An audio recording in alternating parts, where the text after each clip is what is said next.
Bueno, vamos a el tercer elemento, que son los costos indirectos de fabricación. La pregunta que todos van a responder bien. ¿Los costos indirectos de fabricación qué serían? ¿Directos o indirectos? Directo. Indirecto. Indirectos. La propia palabra lo indica, ¿no? O sea, tengan en cuenta que los costos indirectos de fabricación están vinculados con todos los servicios, toda la estructura que tiene la empresa, ¿sí? Con lo cual, siempre, obviamente van a ser indirectos y siempre acá el gran tema es cómo logro utilizar una base de distribución lo más adecuada posible para impactar en cada producto del modo más real posible. ¿Sí? Porque si yo hago una distribución errónea de mis costos indirectos, por ahí en un producto estoy perdiendo plata y en realidad capaz que no pierdo justamente por una mala asignación de los costos indirectos. Esto lo vamos a analizar más en profundidad cuando nosotros tengamos que tomar decisiones y demás, pero ahora sí entiendan que las bases de distribuciones para aplicar los costos indirectos a los productos es fundamental que sean lo más cercano a la realidad. También va a depender de cada costo cuál es el verdadero impacto que tiene en un producto, ¿no? Porque a veces el costo de distribuir es muy bajo y la cantidad de producto es enorme, con lo cual la incidencia por unidad de producto es muy baja. Cuando esto no ocurre, hay que ser riguroso con las bases de distribución. Hay una metodología, lo vamos a ver seguramente en la segunda parte, que es el ABC Cost o costeo por actividad, que en realidad es la mejor herramienta para asignar costos indirectos a los distintos productos. Hoy tengan en cuenta que todo está sistematizado, ¿sí? Y en realidad uno puede diseñar alguna base de distribución que pareciera ser compleja, pero si está todo a través de sistemas de información y demás, nada, es complejo el diseño, pero después la aplicación no lo es tanto. ¿Y qué suponen? ¿Qué es fijo o qué es variable?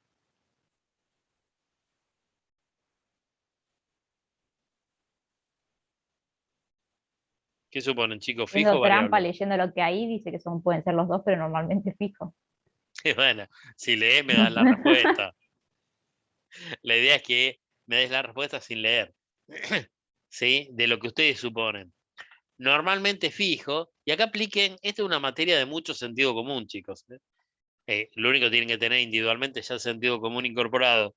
Pero si ustedes aplican el sentido común, en realidad, y piensan en un servicio, piensen que todos los servicios, la estructura, es normalmente fijo, ¿sí? Si yo tengo un alquiler, el alquiler es fijo. Si yo tengo un seguro, mantenimiento, todos los servicios que me factura un tercero van a tender a ser fijos, ¿sí?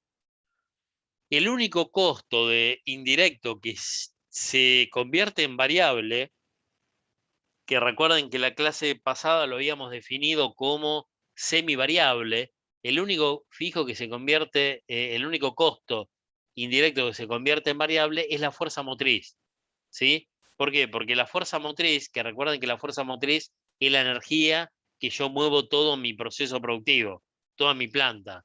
A mayor nivel de producción voy a tener mayor necesidad de energía y a menor nivel de producción, menor necesidad de energía. Digamos, yo tengo una parada de planta, prácticamente no tengo un consumo de energía.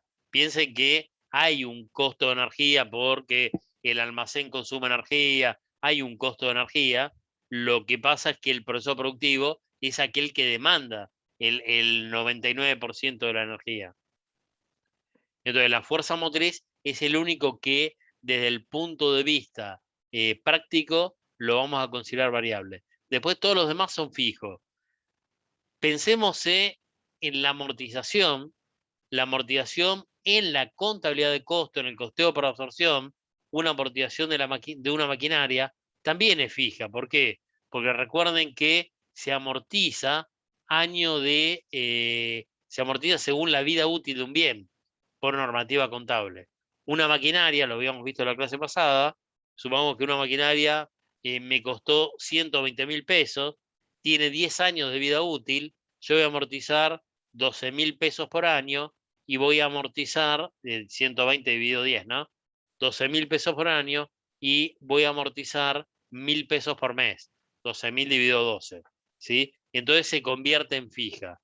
Después cuando veamos toma de decisiones, si en realidad la podría variabilizar para tomar una mejor decisión, perfecto, pero desde el punto de vista contable, siempre las amortizaciones van a ser fijas. Y recuerden que la amortización es no erogable, ¿sí?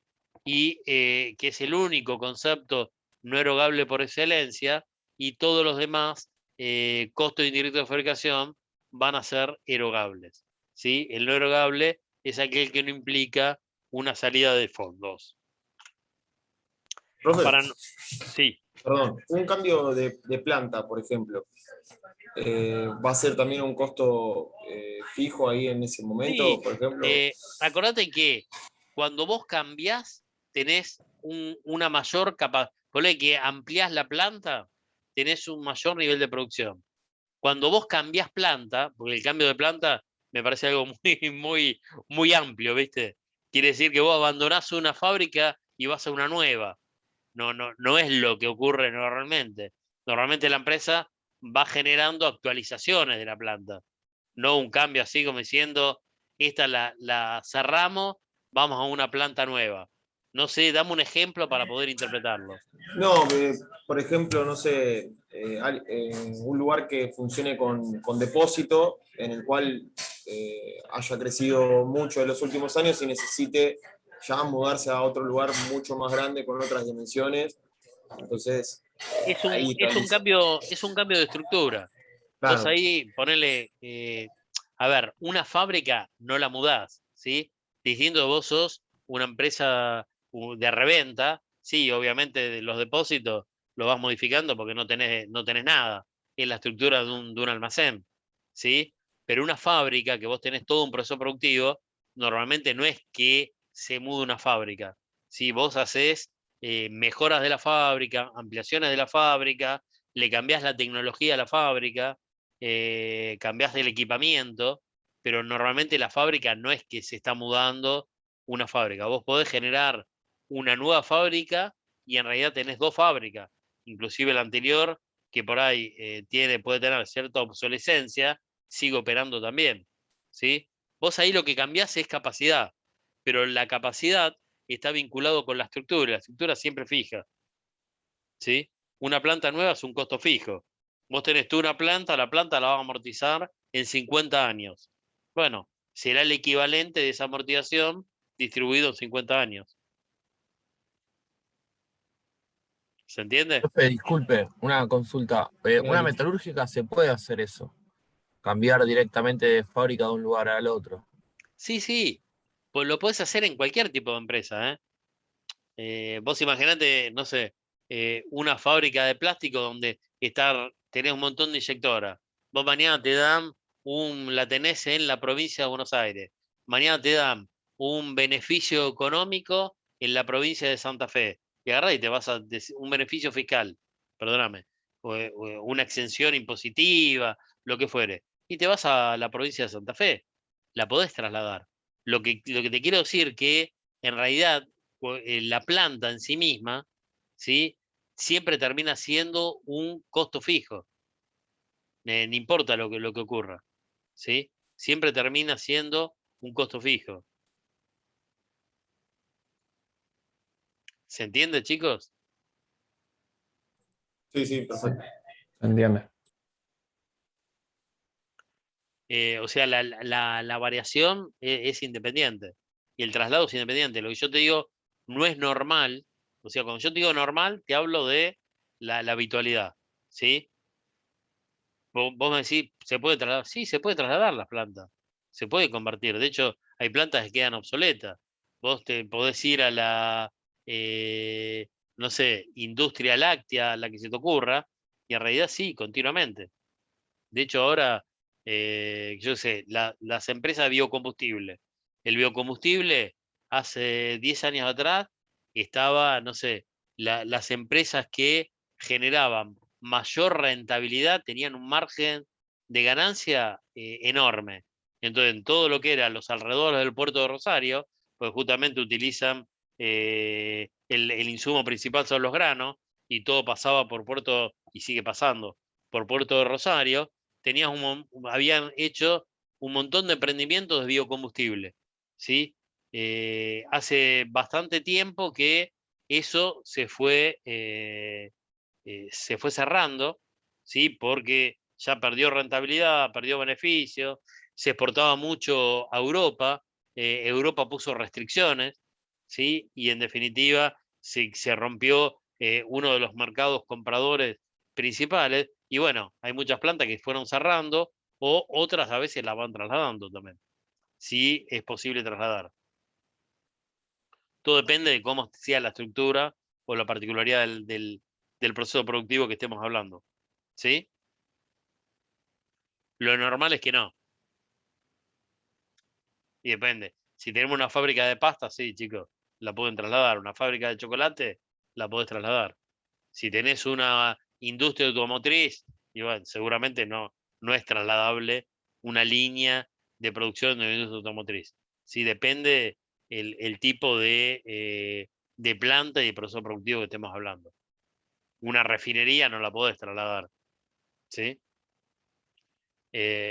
Algunos de los costos de mano de obra, perdón, de algunos de los costos de fabricación, mano de obra indirecta, amortizaciones, distintos tipos de amortizaciones, seguro, almacén, impuestos, o sea, N.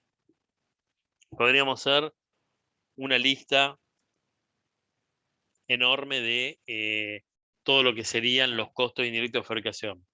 Tengamos en cuenta que un proceso productivo puede estar separado por departamentos, centros de costo. Todo esto también lo van a ver dentro del costo indirecto de fabricación.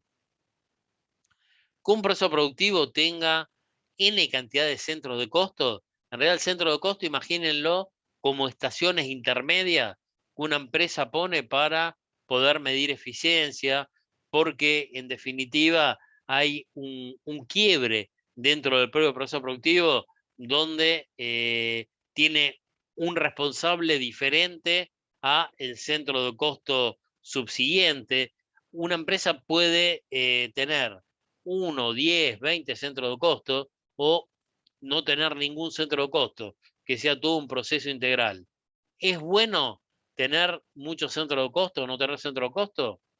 Ni es bueno ni es malo. Todo depende de la particularidad de la empresa y de las particularidades del proceso productivo, ¿sí?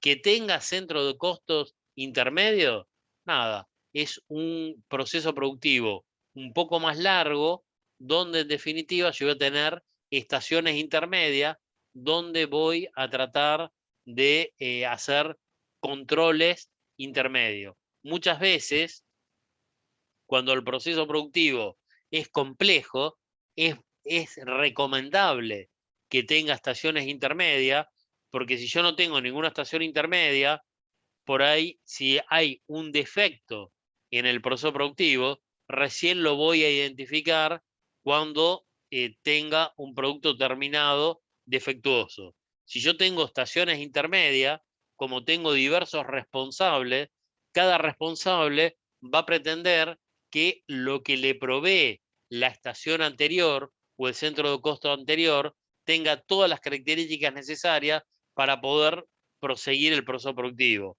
Entonces yo ahí establezco controles intermedios y voy a tratar de mejorar todo lo que es mi proceso productivo, y si se produce alguna ineficiencia, me va a quedar dentro del centro de costo y no voy a trasladando esa ineficiencia de un centro de costo a otro. Entonces, yo diría que es recomendable que existan en determinadas características o en procesos productivos complejos, y si es un proceso productivo muy simple, que el propio supervisor puede estar, o el gerente de planta puede estar controlando todo el proceso, hasta desde un único punto de vista de observación, bueno, no sería necesario, pero va a depender de cada centro productivo. Después vamos a ver ejercicios. De hecho, el que les voy a mandar el link este ejercicio de pizza pizza, que está resuelto, en realidad van a encontrar que tiene 3 centros de costo y es un ejercicio que desde el punto de vista numérico ni siquiera necesita una calculadora, pero desde el punto de vista procedimiento es muy bueno y es excelente que lo comprendan, porque ahí van a comprender cómo es el proceso del costeo por absorción. Igualmente ahora tenemos una muestra un poco más abajo. ¿Alguna duda con costo indirecto de fabricación? No, no. Bueno, vamos a envases, ¿sí? El envase es claramente identificable, ¿sí? Y nosotros acá tenemos que diferenciar entre dos tipos de envase. El envase descartable o no retornable y el envase retornable, ¿sí? Tengamos en cuenta que el 99,9% de los productos tienen envase descartable o no retornable, ¿sí? Son muy pocos los productos que tienen envase retornable. A la mayoría de las empresas, salvo excepciones, les conviene tener un envase descartable o no retornable. Un envase retornable tiene todo un reproceso que es bastante complejo, ¿sí? La mayoría de las empresas, por eso, la mayoría de los productos tienen envases no retornables.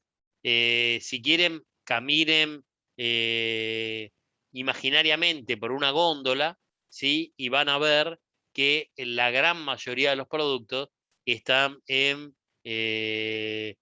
cajas, latas, PET, y la mayoría de los productos son con un envase descartable, ¿sí? Ejemplos de envase retornable.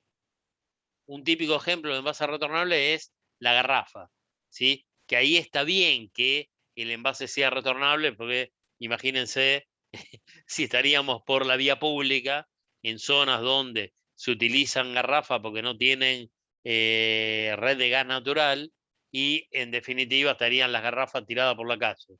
No, es un bien que es retornable, tiene sentido que sea retornable, sí, por las características del bien. Ahora, otro envase retornable puede ser alguna gaseosa, algún envase de, no sé, cerveza o lo que fuere, que tiene la característica retornable. ¿Tiene sentido que exista un envase retornable ahí? Y la verdad que no, ¿sí? De hecho, si nosotros estaríamos, ¿y cuándo aparecen los envases retornables? Fundamentalmente en épocas de crisis.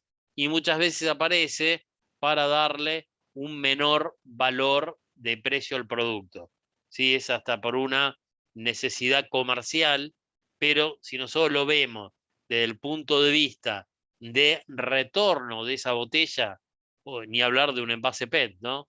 Que en realidad uno tiene que hacer un retorno del envase a la empresa, una redistribución, porque yo tranquilamente puedo ir con un envase de una, no sé, de Pepsi y me llevo un envase de Coca, y en realidad no hay un control 1 a 1, ¿sí? Con lo cual después tiene que haber una redistribución de esos envases, tiene que haber una limpieza, una higiene, una reposición de ese envase para que vuelva nuevamente a el llenado, y al ser un producto de consumo tiene que tener determinadas características de higiene y demás. Si nosotros vemos todo el costo adicionado a ese envase, es mucho mejor que sea un envase descartable, que se convierta en vidrio y que ese vidrio después se vuelva a convertir en envase, que se reutilice el insumo para volver a hacer un envase nuevo.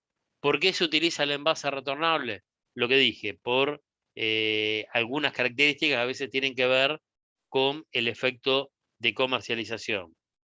El 99% de los productos, por suerte para las empresas, tienden a ser, no sé si por suerte para el medio ambiente, pero por suerte para las empresas, tienden a ser descartables o no retornables, ¿sí? Si yo tengo un envase no retornable o descartable, va a tener la característica que es variable, ¿sí? Sobre cada producto voy a tener un envase y va a tener la característica de que es directo, ¿sí? Va a ser variable y va a ser directo. Y se parece a la mayoría de las características que teníamos en la materia prima. Va a ser inventariable, va a ser almacenable y una serie de elementos. Cuando tengo un envase descartable, el costo del envase se incorpora 100% en el valor del producto. Cuando tengo un envase retornable, la situación es diferente. Un envase retornable se lo va a considerar indirecto y se lo va a considerar fijo. ¿Por qué se imaginan que se da esa diferencia?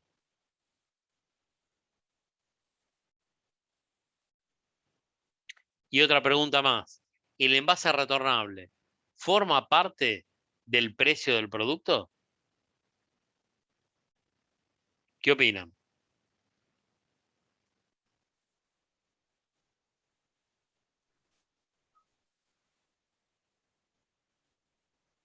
Yo calculo que el envase retornable no cuenta dentro del precio del producto, salvo, bueno, si podría ser lo primero que pagás, porque ya después se vendría el descuento. Por ahí ¿Alguna otra opinión? se calculará una amortización del envase, porque se Eh, van gastando. En el caso de la garrafa, por ejemplo. sí, sí, alguna vas orientado, Franco, pero no quiero ampliar para escuchar más opiniones. Ahora ampliamos con lo que dijiste. ¿Alguna otra opinión, chicos? Sí, en definitiva, digamos, uno quizás no lo está pagando porque va, lo compra y después lo devuelve, pero eso se produjo. Quiero decir, un costo para producir eso tiene que haber. Perfecto, bueno tu razonamiento también, Carolina. ¿Algo más?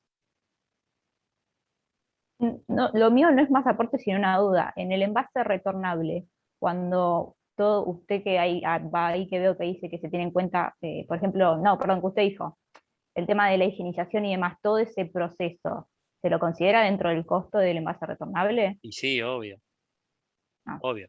Eso está dentro del proceso es un costo indirecto, eso va a estar dentro de todos los costos indirectos de adaptación del envase, o sea, está en el proceso productivo y lo incorporás dentro de los costos indirectos, como mantenimiento, o sea, no es que lo incorporás al envase propiamente dicho, ¿sí? Es un costo indirecto que vas a tener dentro de tu proceso productivo. Sí, sí, va a ser un costo de producción, 100%. A ver, voy al antiejemplo, ¿sí? Si nosotros vamos lo pensamos desde el punto de vista comercial, pareciera, y vale la palabra pareciera porque no es así después, pareciera que el envase retornable en realidad no tiene un valor. ¿Por qué? Porque si yo compro una gaseosa de envase retornable y no llevé el envase, en realidad me cobran el envase aparte, ¿sí? Entonces pareciera ser que el envase, desde el punto de vista comercial, tiene un valor por fuera del producto, ¿sí? Y en la cadena de comercialización es así, porque en realidad el que está comercializando el supermercado, si le entregan una caja de gaseosa, él tiene que entregar una caja vacía de botellas gaseosas, ¿sí? Con lo cual es así. En la cadena de comercialización, ese envase se lo cobra. Es como que lo tienen consignado. Si no entrega lo mismo, se lo están cobrando. Por eso lo traslada el precio como un valor independiente. Ahora, eso es si yo me paro en el comercio, ¿sí? Pero en realidad nosotros siempre nos paramos en la empresa productora, nos paramos en la fábrica, ¿sí? Cuando nosotros nos paramos, en este caso, nos paramos para Coca-Cola, ¿sí? Ese envase, o para YPF Gas, la garrafa, ese envase retornable, en realidad, como bien dijo Carolina en el razonamiento, y seguramente Franco iba en esa vía, no te dejé ampliar, si nos paramos en ese envase, para la empresa es un bien de cambio amortizable. O sea, nosotros siempre amortizamos solo los bienes de uso. El envase retornable es la única diferenciación que sería un bien de cambio amortizable. ¿De cuánto va a ser esa amortización? De acuerdo a la vida útil que la empresa defina para ese bien de cambio. El hecho de que sea amortizable, me lo convierte en un bien que según su vida útil, yo le voy a dar un valor. Imaginemos que yo digo que una garrafa tiene una vida útil de 3 años, ¿sí? Entonces yo voy a amortizar en función de la cantidad de garrafas que la empresa tiene, voy a hacer una amortización en función a la vida útil y le voy a dar un cargo fijo que voy a estar impactando en mi proceso productivo durante los 3 años de la vida útil de esa garrafa. Entonces, por eso se convierte en indirecto, porque no tiene nada que ver con la realidad del producto. Y por eso se convierte en fijo. Porque si yo, no sé, tuve una producción de 100 garrafas este mes, por ahí yo le estoy cargando una amortización que no tiene que ver con la producción de 100. Tiene que ver con otro valor, que es el que vengo amortizando durante el periodo de los 3 años. ¿Se entiende? Es totalmente indirecto. Una garrafa la pudo haber comprado en una casa en la costa, ¿sí? Y en definitiva, esa garrafa la utilicé a fines del mes de febrero y me quedó ahí sin uso hasta que por ahí la vuelvo a utilizar en diciembre o en enero del año que viene, ¿sí? Esa garrafa no giró hipotéticamente en el giro teórico que tenía de los 3 años, pero no me importa. Por eso se convierte en un costo indirecto y en un costo fijo. Distinto es el envase descartable que está directamente vinculado con el momento de uso, ¿sí? Y que está vinculado. El otro es teórico y es una amortización teórica y un impacto y un recupero que yo tengo en el bien, o es un impacto en el costo a través de la amortización, que es cargar una porción cada mes, que se va a completar cuando termine el ciclo de amortización, que en realidad es continuo, ¿no? Porque yo voy renovando garrafas, voy renovando envases, y es un cargo continuo, no se termina nunca. ¿Qué pasa con el envase retornable? Lo voy a cargar al costo parcialmente en función a la vida útil que se defina según sea el tipo de envase y en función a el periodo de amortización. Entonces yo lo cargo parcialmente, mes a mes, a el costo del producto. ¿Se entiende, chicos, la diferencia? ¿Queda claro? Sí. Entre uno y otro. ¿Cómo? Sí, profe. Bueno, acá tenemos justamente la variación. Cuando hablamos de depreciación, ¿sí? Cuando se nombra, acá justamente vemos el retornable que acompaña al producto, ¿sí? Se carga a través de la depreciación, que es la amortización. Acá tenemos, bueno, también el sifón era un típico caso de que se devuelve, ¿no? Estamos hablando no del sifón que se comercializa en el supermercado, sino el sifón que la propia empresa de soda te hace esa envase por envase, ¿no? Cuando hablamos de depreciación y amortización es lo mismo, chicos, ¿eh? Depreciación y amortización es lo mismo, ¿sí? Y el envase no retornable justamente se incluye 100% en el costo y nada, se traslada a la comercialización 100%. ¿Estamos? Esas son un poco las características de los envases. Ambos son almacenables, ambos se hacen un inventario, ¿sí? Ambos tienen un valor económico y yo podría comercializar el envase per se, en sí mismo, ¿sí? Si pensamos en los elementos del costo, volvemos a lo mismo, tenemos materia prima, mano de obra, costo indirecto de fabricación, envase, ¿sí? Estos serían todos los elementos de costo. Hay dos variables que nosotros vamos a estar utilizando continuamente, que es el costo primo y el costo de conversión, que lo vamos a utilizar desde el punto de vista práctico, ¿sí? ¿Qué sería el costo primo? El costo primo son los elementos, la sumatoria de los elementos directos del costo. ¿Cuál es un elemento directo del costo? Obviamente la materia prima siempre es directa. Si tengo mano de obra directa, lógicamente va a ser directa. Y el envase no retornable o descartable también es directo, ¿sí? Entonces, esos elementos de costo es lo que formaría parte del costo primo, ¿sí? ¿Por qué me interesa conocer el costo primo?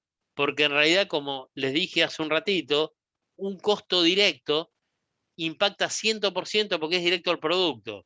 No surge a través de una base de distribución. Un costo indirecto puede tener algún margen de error. Entonces, si yo en un producto, el producto, el valor, el costo de producción de ese producto es 100 y mi costo primo es 80, yo estoy muy tranquilo que sé que el 80% de la incidencia del costo en ese producto es real y surge a través de los costos directos. Es para saber cuál es el impacto directo de, dentro del costo total de producción. El costo de conversión calcula justamente el costo de transformación. Es lo que a mí me cuesta transformar la materia prima, los insumos, en un producto terminado. Entonces ahí voy a considerar todos los costos menos el costo de la materia prima. Voy a sumar la mano de obra directa, los costos directos de fabricación, los envases, si tuviera materiales, también los materiales. O sea, sumo todos los costos menos el valor de la materia prima. Yo ahí lo que voy a calcular es cuánto me cuesta transformar esta materia prima, ¿sí? Esos son dos herramientas que se utilizan, o dos variables, dos valores que a toda empresa le interesa conocer. Cuando estamos trabajando, nosotros dijimos que vamos a tener distintos almacenes. Uno es el almacén de insumos o inventario de materias primas, pero vamos a hablar de almacén de insumos como genérico, ¿sí? Que sería el almacén donde yo tengo todos los insumos que voy a incorporar al proceso productivo. Después voy a tener el almacén de productos terminados y por otro lado hay un almacén teórico que es el almacén de producción en proceso, que en realidad yo ahí es la propia fábrica, se convierte en un almacén.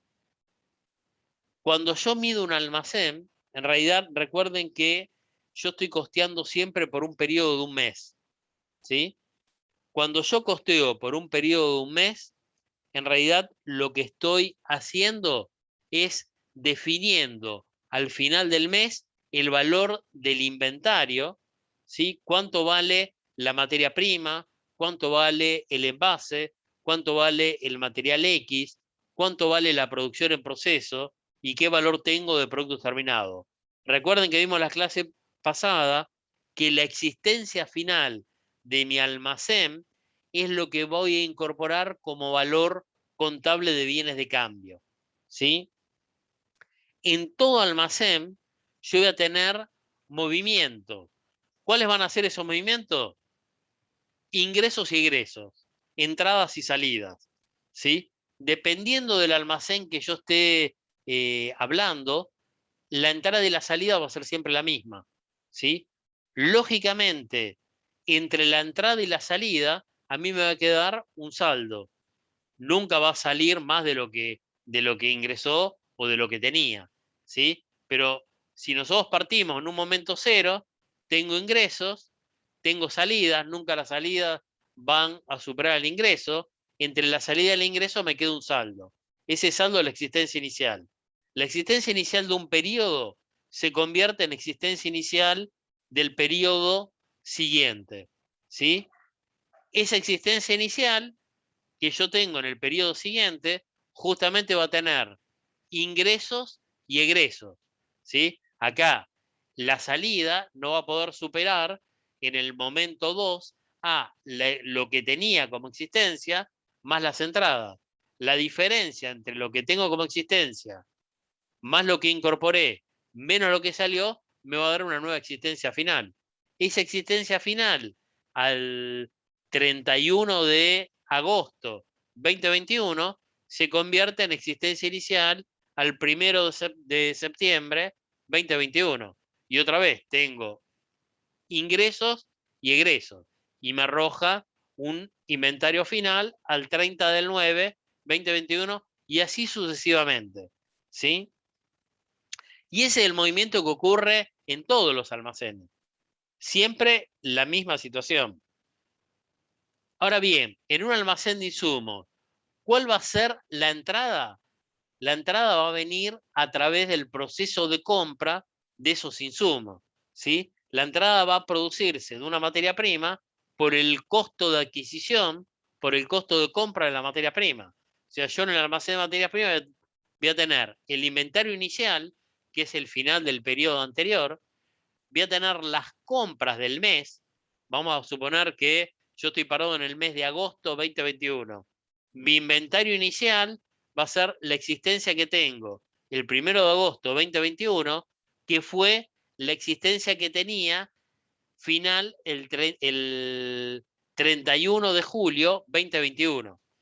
Le sumo las compras, le resto todo lo que consumí en el proceso productivo, todo lo que incorporé para transformar, y en realidad me va a dar la existencia final de materias primas a 31 de agosto 2021. ¿Sí? Con el almacén de productos terminados, ahora después volvemos a la producción en proceso, ocurre lo mismo. Solo que el ingreso al almacén de producto terminado es justamente el producto terminado que proviene del proceso productivo, ¿sí? Es el costo de producción del proceso productivo, ¿sí? En valor y en volumen, ¿sí? La cantidad de unidades producidas y el costo de producción. La salida del almacén de productos terminados es la venta, pero esta venta que a valor de costo va a ser el volumen vendido al valor del costo de venta. Recuerden que cuando yo tengo almacenes, voy a estar aplicando siempre el método de evaluación de inventario. El primero entrado, primero salido, último entrado, primero salido, o precio promedio ponderado, ¿sí? Siempre que tengo un almacén, tengo que tener una evaluación de inventario. Y esta evaluación de inventario se va a dar bajo estos conceptos. Dentro de la producción en proceso, en realidad también yo incorporo productos, incorporo insumos para transformar, ¿sí? Cuando llegó el 31 de agosto a las 23:59, hay un montón de productos o un montón de elementos que me han quedado transformándose, pero que no se terminaron de convertir en un producto terminado. Imaginemos que yo vendo un producto envasado, por ahí tengo el producto a granel y todavía no lo envasé, tengo un producto transformándose y todavía no lo terminé de transformar en granel puesto a disposición para envasar. Tengo un montón de situaciones que son un grado de avance dentro del proceso productivo, pero que tienen un valor económico a un momento determinado. Ese valor económico en la realidad se trabaja a través de un grado de avance en el proceso productivo y determinados estándares que ya están preestablecidos, y los efectos de los ejercicios nuestros va a ser un valor mucho más simple de obtener y va a ser un valor dado, ¿sí? Lo que me queda como no terminado en el proceso productivo, lo que me queda transformándose en el proceso productivo. Eso que me quedó transformándose a las 23:59 del día 31 de agosto, el 1 de septiembre sigue procesándose. Y la que era existencia final el 31 de agosto va a ser existencia final, inicial el 1 de septiembre. ¿Y qué es lo que incorporo? Todos los elementos de costo. O sea, todo lo que es insumo va a provenir del almacén de insumo, esto es la materia prima consumida, los materiales consumidos, los envases consumidos, más todo lo que forma parte, los intangibles, que son los elementos de costo, que forman parte de los costos del periodo, del mes de agosto, en este caso. Toda la mano de obra que tengo incorporada, todos los recursos humanos que están vinculados con el proceso productivo, más todos los costos indirectos de fabricación que están vinculados con el proceso productivo, que tienen incidencia en el mes de agosto. ¿Sí? ¿Cuál va a ser la salida que tengo cuando se convierte en un producto terminado y justamente va a el almacén de productos terminados? ¿Dudas hasta acá con esto, chicos? En cada almacén tengo un impacto de los métodos de evaluación de inventario, PEPs o FIFO en inglés, WEPs o LIFO en inglés y PPP o PPP en inglés. Ese es más fácil. ¿Estamos? ¿Dudas hasta acá? Si vemos el proceso completo, ¿sí? Yo tengo acá en el dibujito que compro los insumos a los proveedores, van a parar al almacén de insumos, de este almacén de insumos lo incorporo en la fábrica, en el proceso productivo, ¿sí? Del proceso productivo van al almacén de productos terminados, del almacén de productos terminados la salida va a ser la venta, ¿sí? Y acá, nada, acá puedo ir dentro de la venta después a todo lo que sería distintos niveles, ¿no? Mayorista, minorista y negocio. ¿Sí? Que en cada uno, si fuera de la propia empresa, serían distintos tipos de almacenes de comercialización. Si son terceros, es para ver cómo se genera el flujo del producto hasta que llega a el consumidor final. ¿Sí? Pero en definitiva, todo esto está enlazado, todo este proceso que vemos enlazado es todo el proceso de el costeo por absorción, donde intervienen distintos almacenes y donde acá interviene todo el proceso productivo que incorporó todos los elementos de costo que estuvimos dialogando hoy.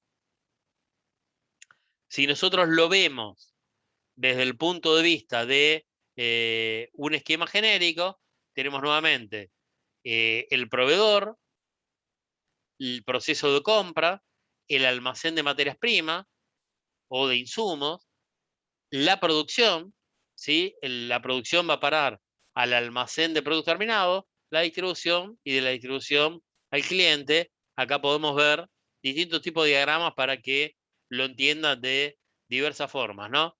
Las compras de insumos, almacén de materias primas, acá incorporo materia prima, mano de obra, costo indirecto de fabricación, es todo lo que se incorpora al proceso productivo, me da el producto terminado, va al almacén de productos terminados y se convierte en costo de venta.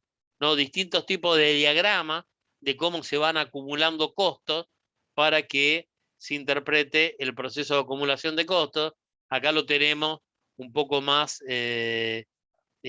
unificado con el inventario, por ahí los va a confundir, después lo vamos a ver más claro, pero inventario de materias primas más las compras de materia prima, ¿sí? Es la materia prima disponible, menos lo que me quedó es la materia prima utilizada, más mano de obra, más gastos indirectos, es el costo de fábrica, ¿sí? Más, menos los inventarios iniciales y finales de la producción en proceso, me da el costo de producción del producto terminado, más o menos los inventarios iniciales y finales del almacén de productos terminados, me va a arrojar el costo de venta, ¿no? Una estructura más ampliada de cómo es el movimiento de costo. Y después recuerden que el costo de venta lo veo reflejado en el estado de resultados, ¿sí? Que también vamos a estar trabajando. Y el estado de resultados, por un lado tengo la venta, que es el volumen vendido por el precio. El costo de venta va a ser el mismo volumen, pero por el costo de venta. Y después tengo todos los gastos que habíamos definido, que en definitiva impactan directamente en el estado de resultado en el periodo de análisis, y obtengo como resultado final la ganancia o pérdida del proceso productivo. ¿Dudas hasta acá, chicos? No, profe. Seguimos. Cuando hablábamos de que podría haber distintos centros de costo, acá lo llamamos como proceso 1, proceso 2, proceso 3, en definitiva, acá también un esquema de todo un proceso productivo. Yo tengo el almacén de insumos, ¿sí? De este almacén de insumos traslado materia prima al proceso 1, le sumo mano de obra y costo indirecto de fabricación.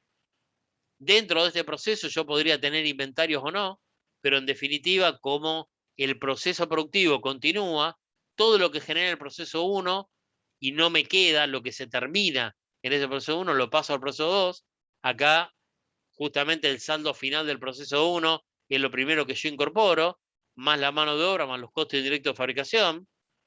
Todo lo que no me queda acá lo traslado al proceso 2, saldo final de que se traslada del proceso 2 al proceso 3, le puedo incorporar mano de obra y costo indirecto de fabricación, y en realidad, como este es el último proceso, saco el producto terminado, que en definitiva va para el almacén de productos terminados, y que según después la evaluación del método de evaluación se convierte en el costo de venta, ¿no? Otra forma de ver cómo se acumula. Otro modelo de acumulación de esquema de costo por procesos, ¿no? Donde voy incorporando materiales, mano de obra, otros costos indirectos, y acá vamos viendo las distintas bases de distribución que podría estar aplicando a los distintos costos indirectos por unidades, por horas hombre, por horas máquina, por gramos, por porcentaje de mano de obra. Nada, tenemos un montón. Si fuera un almacén, metros utilizados del almacén, hay cualquier cantidad de bases de distribución determinadas para ver cómo yo distribuyo los costos indirectos de acuerdo a cada proceso de costo. Eso después lo vamos a ver en el índole práctico, ¿sí? Acá lo tienen como esquema teórico, ¿sí? Dentro de un esquema teórico, el paso a paso, que es importante entender, yo voy a tener primero un proceso de compra, de adquisición de un producto, de un insumo. Ese proceso de compra va a parar a el almacén de insumos. Ahí tengo una evaluación de inventario. De esa evaluación de inventario, los consumos o insumos van a incorporarse al proceso productivo. ¿Sí? Yo acá tengo que determinar en ese proceso productivo, junto con los insumos, incorporo la mano de obra, los intangibles y los costos indirectos de fabricación, determino el costo del producto terminado, y ese costo de producto terminado va a parar al almacén de productos terminados, que en definitiva de este almacén termina en el estado de resultado cuando yo defino del almacén el costo de ventas, ¿sí? Esto es el ejercicio que van a ver en YouTube. Acá lo tienen como un esquema teórico. Es un ejercicio que van a ver paso a paso, donde tengo el almacén de insumos con los movimientos del almacén de insumos. Tengo 3 centros de costo, ¿sí? Que van transformándose y van pasando de un centro de costo a otro. Recuerden que el costeo por absorción es un proceso acumulativo. Acá lo que defino en el centro 1, el semielaborado de este centro pasa al centro siguiente, y así sucesivamente. Obviamente en el primer centro tengo, o todo centro empieza procesando una materia prima, y el envase siempre va a ocurrir al final del proceso productivo, antes de llegar al producto terminado. Y después todo va a parar al almacén de productos terminados, donde aplico en este almacén, tanto de insumos como de productos terminados, aplico algún método de evaluación de inventario. No me detengo, esto lo van a ver claramente y con números en el paso a paso cuando vayan a ese YouTube, más o menos YouTube, que creo que dura 20 minutos, 25, y está explicado paso a paso cómo sería el procedimiento. ¿Hasta acá se entiende, chicos? Sí.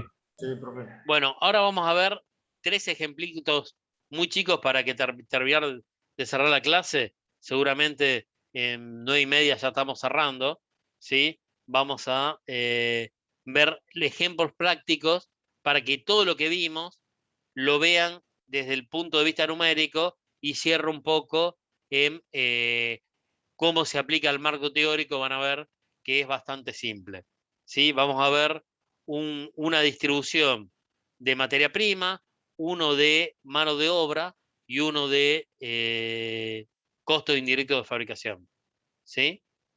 Y con eso vamos a dar por finalizada la clase de hoy. Estimo 9:30, como mucho cerramos. ¿Está? Consulten ahora cuando vamos a la práctica. Cualquier duda me van diciendo. Bueno, acá, un enunciado, ¿no? Me dice, calcular la existencia final y la materia prima consumida en un proceso productivo en el mes de abril, ¿sí? Considerando los siguientes datos. Tengo una compra del 3 de abril, que es una compra de materia prima, pagada por anticipado en marzo, equivale a 121.000 pesos IVA incluido y equivale a 1.000 litros. Tengo una compra del 11 de abril, ahora le leemos en profundidad, una compra del 21 de abril y una compra del 3 de mayo. Por otro lado, me dan los datos de existencia inicial y me dan los datos de existencia final. Dentro de los datos de existencia inicial, me están dando tanto el valor en unidad de medida como los pesos. Siempre que yo tenga unidad de medida y pesos, en definitiva, lo que voy a tener es que aplicar algún método de evaluación de inventario, ¿sí? En este caso, me piden el método de evaluación de inventario de primero entrado, primero salido, ¿sí? Recuerden distintos elementos. Primero, trabajo siempre con concepto de vengado. ¿Esto qué quiere decir? Que voy a estar considerando el momento en que el bien ingresa a mi almacén, sin importar si lo pagué antes o si no lo pagué, ¿sí? Ejemplo. Recuerden que yo estoy parado en el mes de abril, ¿sí? A mí lo que me importa es todo lo que ocurrió en el mes de abril. La primera compra del 3 de abril me dice que se pagó por anticipado en marzo. ¿Eso implica que yo debiera haberlo tomado en marzo? Pregunta, ¿eh?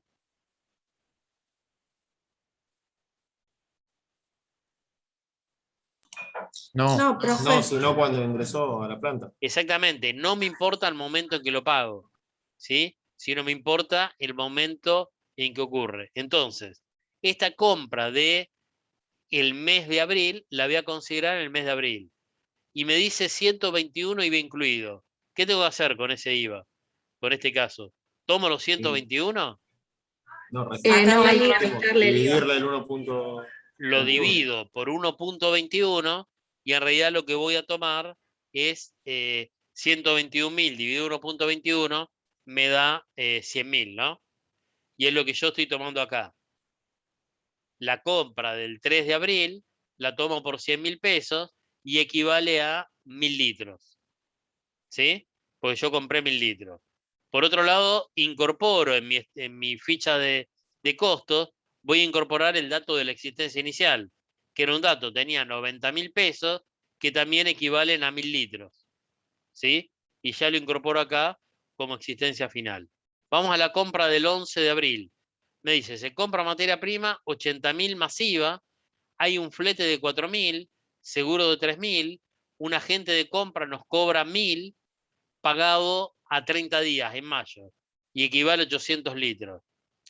Acá los 80.000 los tomo. El IVA, ¿lo tengo que considerar? ¿Se lo tengo que No. sumar? No, No, de nuevo hacemos No. lo mismo. Lo tomo neto de IVA, 80.000. El flete necesario hasta el almacén, ¿lo considero? Sí, Sí. El seguro necesario hasta el almacén, ¿lo también. considero? Sí. Sí. El agente de compras, necesario porque intervino. Pero ojo, me dicen que se paga en mayo. ¿Lo considero?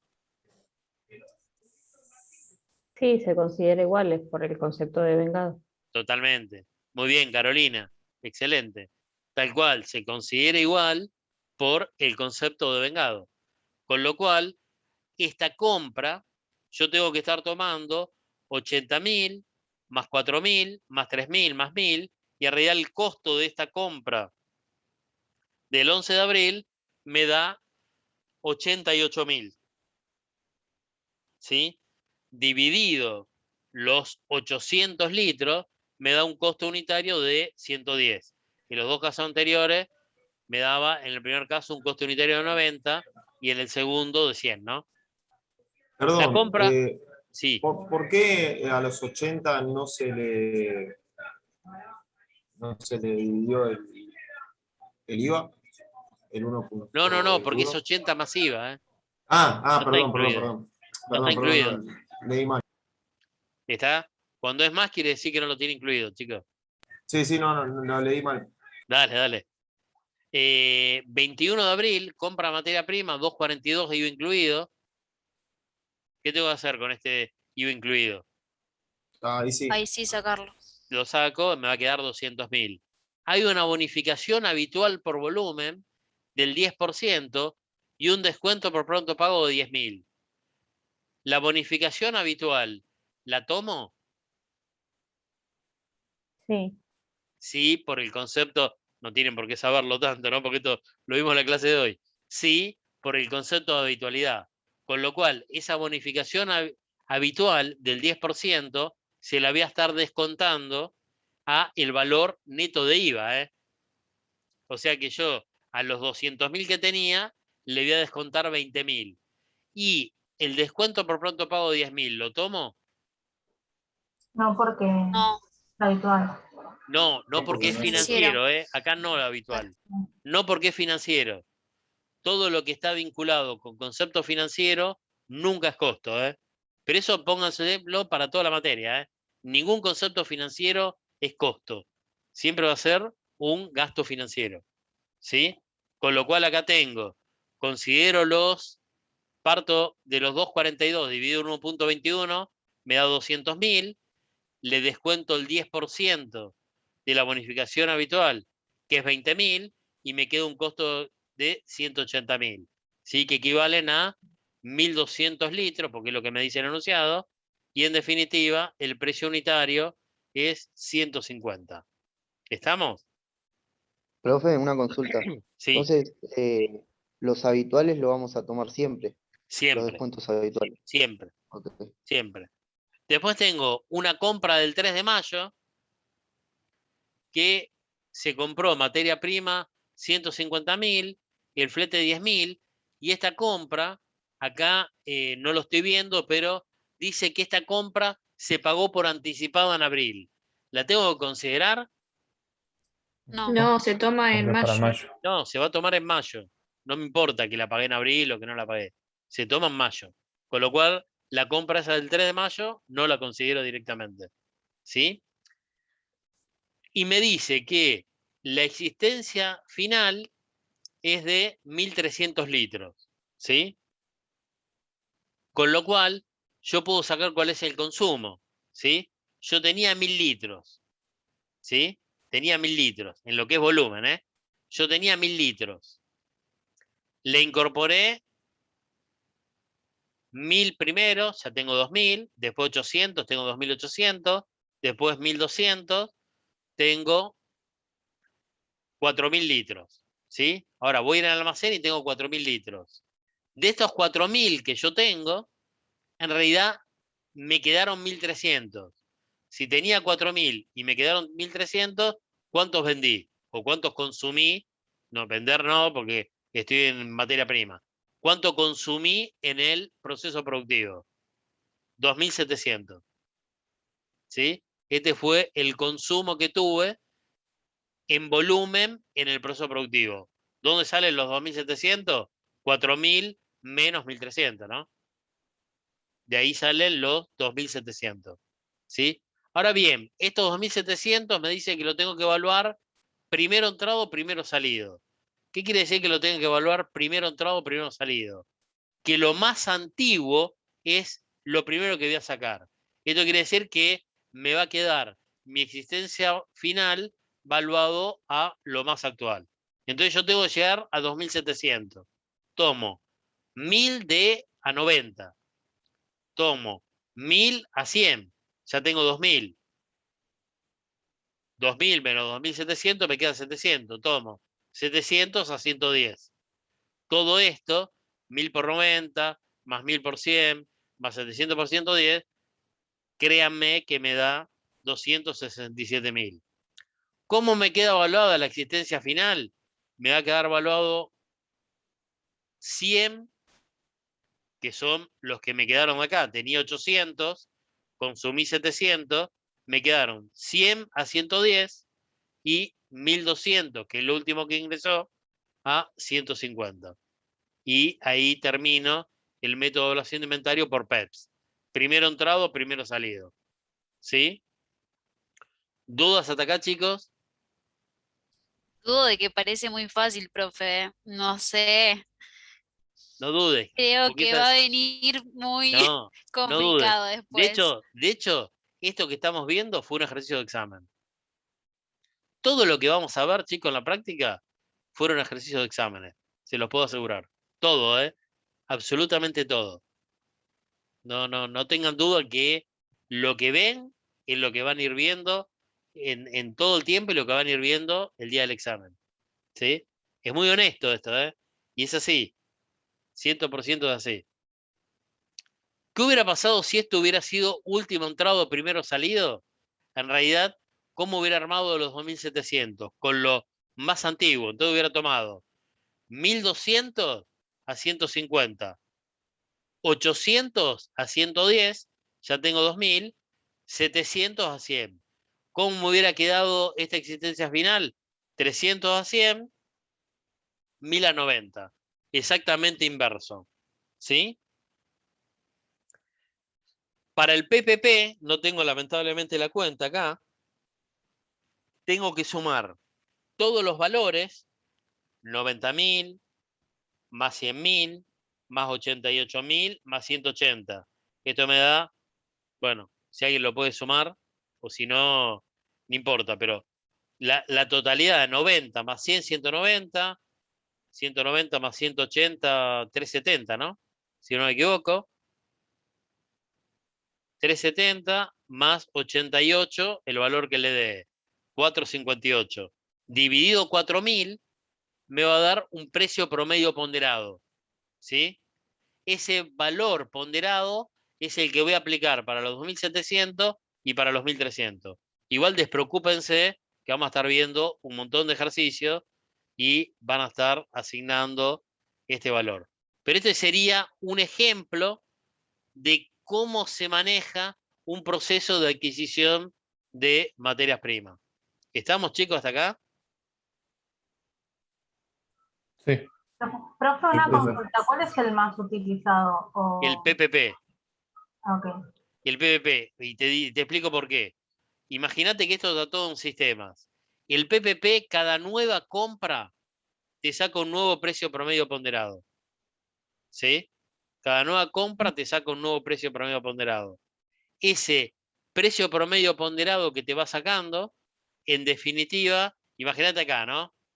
Vos tenés 90, 100, 90. Te entraron 100.000 a 1.000. Entonces vos tendrías 190 dividido 2.000. 190 dividido 2.000 me da 95 de precio promedio ponderado. Ese sería, si tuvieras una salida, el que aplicás. Te entra 88 con 800, sacás un nuevo valor. Y así trabajan los sistemas. Entonces vos siempre tenés un único valor. desde el punto de vista del sistema, es mucho más simple que estar armando esta ecuación de estructura, ¿sí? Entonces, por eso, desde el punto de vista del sistema, prácticamente todas las empresas trabajan con precio promedio ponderado, ¿sí? Y trabajar siempre con un valor único. Claro, más equilibrado, por así decirlo. Sí, es más simple. Desde el punto de vista del sistema, vos siempre sacás un valor y ese es tu valor único. Si no, también para ir a una reunión, acá tendrías que estar sacando después un promedio de esto. Es muy engorroso. La verdad que el método aplicable es el PPP. ¿Sí? Nosotros vemos todo para que lo conozcan. Claro, Yo soy muy... Hugo, por si alguien cursó con Hugo es bastante PEPS. Le gusta mucho, mucho el PEPS. Yo soy bastante amigable del PPP. ¿Sí? Vamos a un ejemplo chiquito, cortito, de mano de obra. ¿Sí? Hay 12 obreros, cada uno trabaja 2.000 horas normales, a 80 pesos la hora, y además trabajan 40 horas extras, todos 40, trabajan 40 horas extras al 50% y 10 horas extras al 100%. Se pagan además, en concepto de premio, 100 pesos por operario y 1.500 pesos a cada operario como aumento no remunerativo. Esto es lo que yo le decía, que el concepto no remunerativo te viene estrictamente dado. Las cargas sociales son del 40%, aportes patronales. Hay un adicional vacaciones de 800 por operario y debiera calcular el adicional de SAC o aguinaldo proporcional del mes. ¿Sí? Entonces, vamos barriendo los datos. Primero, uno lo que tiene que separar siempre es concepto remunerativo y no remunerativo. Todo va a ser remunerativo, salvo lo que estrictamente se define como no remunerativo.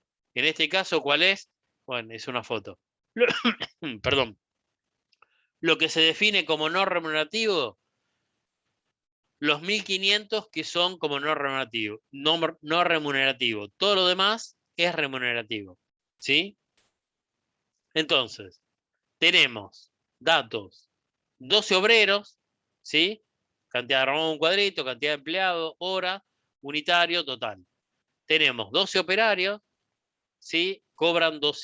Trabajan 200 horas y cobran 80 pesos la hora. 12 por 200 por 80, 192. Después tengo 40 horas extras al 50, ¿sí? Y 10 horas extras al 10. Lo que yo les decía, el 50% no es que acá pongo 40, no. Es 50% adicional. Con lo cual es 40 más 80, 120. Al 100, lo mismo. No es 80, es 100% adicional. 80 más 80, 160. Multiplico y saco los valores de horas extras. Todos conceptos remunerativos. El premio, 12 operarios, 100 pesos cada uno, 12 por 100, 1.200. Y el adicional vacaciones, 800 por operario, 12 operarios, 9.600. Si sumo 192 más 4.800, bueno, está acá abajo, ¿no? 192 más 4.800 más 1.600 más 1.200 más 9.600, créanme que les va a dar 209.200. ¿Sí? La sumatoria de estos conceptos que son remunerativos les da 209.200. Si este valor lo divido por 12, ¿sí? Me va a dar el adicional vacaciones por el adicional de aguinaldo de este periodo, ¿sí? Que sería la sumatoria de todo dividido 12, que me da 17.433.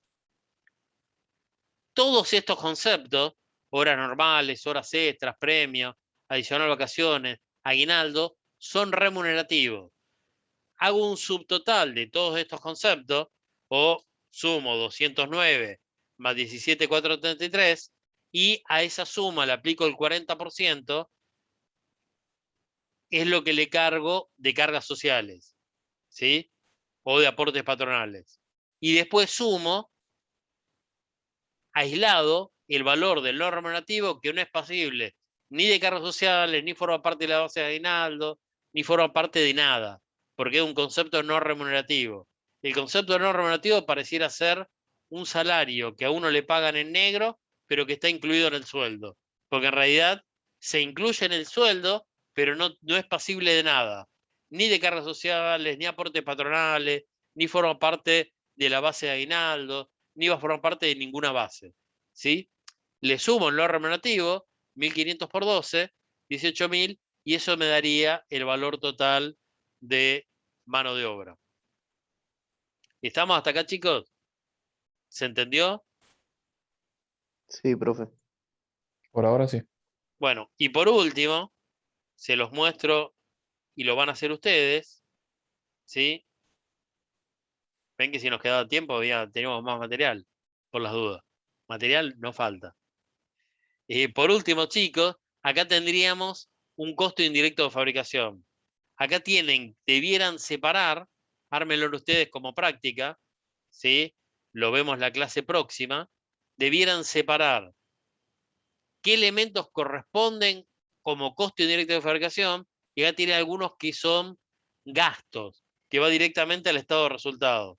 Ustedes debieran discernir en cada uno de estos qué es lo que tienen que estar incorporando como costo indirecto de fabricación. Ojo, hay alguno que dice materia prima, tampoco es costo indirecto de fabricación, ¿eh? Esto habrá sido materia prima en su momento. Tienen un montón de datos y debieran definir cuál es. Háganlo como práctica y lo vemos también la clase próxima. ¿Les parece?